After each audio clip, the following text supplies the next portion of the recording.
Hello everyone, welcome back to my channel. आज मैं सुनाती हूँ आपको संकटी गणेश चतुर्थी अर्थात तिलवा पूजा की कहानी। तिल चौथ की कहानी। एक शहर में देवरानी जेठानी रहती थी। देवरानी गरीब थी और जेठानी अमीर थी। देवरानी गणेश जी की भक्त थी। देवरानी का पति जंगल से लकड़ी काट कर बेचता था और अक्सर बीमार रहता था।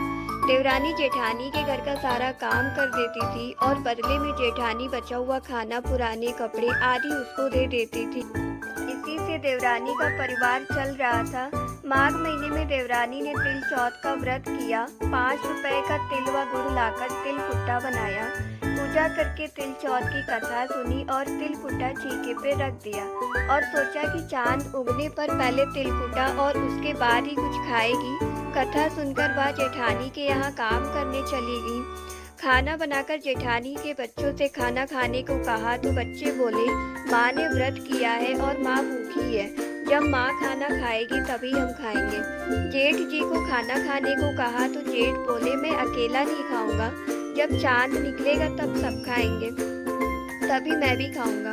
देवरानी ने कहा, देखो मुझे तो घर जाना है, इसलिए मुझे खाना दे दो। जेठानी ने उसे कहा, आज तो किसी ने भी अभी तक खाना नहीं खाया, तुम्हें कैसे दे दूं? तुम सुबेरे सुबेरे ही बचा हुआ खाना ले जाना। देवरानी उदास मन से घर चली आई। देवरानी के घर पर पति बच्चे सब आस लगाए बैठे थे कि आज तो त्योहार है, इसीलिए कुछ पकवान आदि खाने को मिलेगा। परंतु जब बच्चे को पता चला कि आज तो रोटी भी नहीं मिलेगी तो बच्चे रोने लगे। उसके पति को भी गुस्सा आया और कहने लगा कि सारा दिन काम करके भी 2 रोटी नहीं ला सकती तो काम क्यों करती हो। पति ने गुस्से में आकर पत्नी को कपड़े धोने के धोबने से मारा। धोबना हाथ से छूट गया तो पाटे से मारा। वह बेचारी गणेश जी को याद करती हुई रोते रोते पानी पीकर सो गई। उस दिन गणेश जी देवरानी के सपने में आए और कहने लगे, धोबने मारी पाटे मारी, सो रही है या जाग रही है? वह बोली, कुछ सो रही हूँ कुछ जाग रही हूँ। गणेश जी बोले, भूख लगी है, मुझे खाने को दे दो। देवरानी बोली, क्या दूँ, मेरे घर तो अन्न का एक दाना भी नहीं है। जेठानी बचा कुचा खाना देती थी, आज वो भी नहीं मिला। पूजा का बचा हुआ तिलकुटा छीके पे पड़ा है, वही खा लो। गणेश जी ने तिलकुटा खाया और उसके बाद कहने लगे, धोबने मारी पाटे मारी, निमटाई लगी है, कहाँ निमटे? वो बोली, ये पड़ा घर, जहाँ इच्छा हो वहाँ निमट लो। फिर गणेश जी बोले, अब कहाँ पहुँचूं? अब देवरानी को बहुत गुस्सा आया कि कब से तंग करे जा रहे हैं। सो बोली, मेरे सर पर पोंछो। और कहाँ पोंछोगे? सुबह जब देवरानी उठी तो वह यह देखकर हैरान रह गई कि पूरा घर हीरे मोती से जगमगा रहा है। सिर पर जहाँ गणेश जी पोंछ कर गए थे वहाँ पर हीरे के टीके और बिंदी जगमगा रहे थे। उस दिन देवरानी जेठानी के काम करने नहीं गई। जेठानी ने कुछ देर तो राह देखी और बच्चों को देवरानी को बुलाने भेज दिया। जेठानी ने सोचा, कल खाना नहीं दिया, शायद इसीलिए देवरानी बुरा मान गई होगी। बच्चे बुलाने गए और बोले, चाची चलो, माँ ने बुलाया है, घर का सारा काम पड़ा है। दुनिया में चाहे कोई मौका चुक जाए पर देवरानी जेठानी आपस में कहने का मौका नहीं छोड़ती। देवरानी ने कहा, बेटा बहुत दिन तेरी माँ के यहाँ काम कर लिया, अब तुम अपनी माँ को मेरे यहाँ काम करने भेज दो। बच्चों ने घर जाकर माँ को बताया कि चाची का तो पूरा घर हीरे मोतियों से जगमगा रहा है।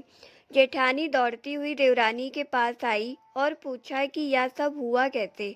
देवरानी ने उसके साथ जो हुआ वह सब कह डाला। घर लौटकर जेठानी ने कुछ सोचा और अपने पति से कहने लगी, आप मुझे धोबने और पाटे से मारो। उसका पति बोला कि भली मानस, मैंने तो कभी तुम पर हाथ भी नहीं उठाया, मैं तुम्हें धोबने और पाटे से कैसे मार सकता हूँ।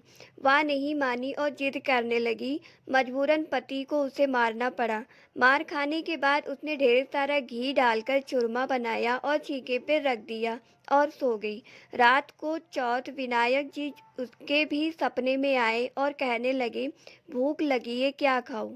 जेठानी ने कहा, गणेश जी महाराज, मेरी देवरानी कि यहाँ तो आपने सूखा चुटकी भर तिलकुट्टा खाया था।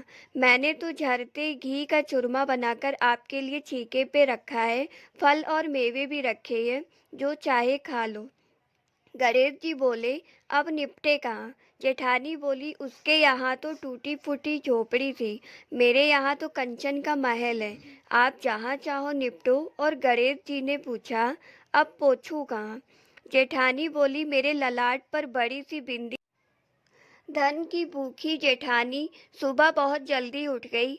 सोचा घर हीरे जेवरात से भर चुका होगा, पर देखा तो पूरे घर में गंदगी फैली हुई है, तेज बदबू आ रही है। उसके सर पर भी बहुत सी गंदगी लगी हुई थी।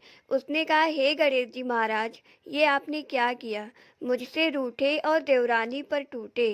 जेठानी ने घर और की सफाई करने की बहुत कोशिश करी, परंतु गंदगी और ज़्यादा फैलती चली गई। जेठानी के पति को मालूम चला तो वह भी बहुत गुस्सा हुए और बोला, तेरे पास इतना सब कुछ था, फिर भी तेरा मन नहीं भरा। परेशान होकर चौथ के विनायक जी से मदद की विनती करने लगी। बोली, मुझसे बड़ी भूल हुई, मुझे क्षमा करो। गणेश जी ने कहा, देवरानी से जलन के कारण तूने जो किया था या उसी का फल है। अब तू अपने धन में से आधा उसे देगी, तभी यह सब साफ होगा। उसने आधा धन तो बांट दिया, किंतु मोहरों के हाड़ी चूल्हे के नीचे गाड़ रखी थी। उसने सोचा किसी को पता नहीं चलेगा, और उसने उस धन को नहीं बांटा।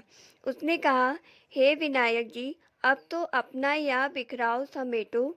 ये बोले, पहले चूल्हे के नीचे गड़ी हुई मोहरों की हांडी ताक पे रखी सुई की भी पानती कर। इस प्रकार गणेश जी ने सुई जैसी छोटी चीज का भी बंटवारा करवाकर अपनी माया समेटी। हे गणेश जी महाराज, जैसे आपने देवरानी पर कृपा करी, वैसी सब पर करना। कहानी कहने वाले, सुनने वाले और हुंकारा भरने वाले सब पर कृपा करना, किंतु जेठानी को जैसी सजा दी, वैसी किसी को मत देना। आप सभी को गणेश चतुर्थी तिलवा की शुभकामनाएं। हेलो एवरीवन, आप सभी को ये स्टोरी अच्छी लगी हो तो प्लीज़ सब्सक्राइब करें और लाइक शेयर कमेंट करें। Thank you guys.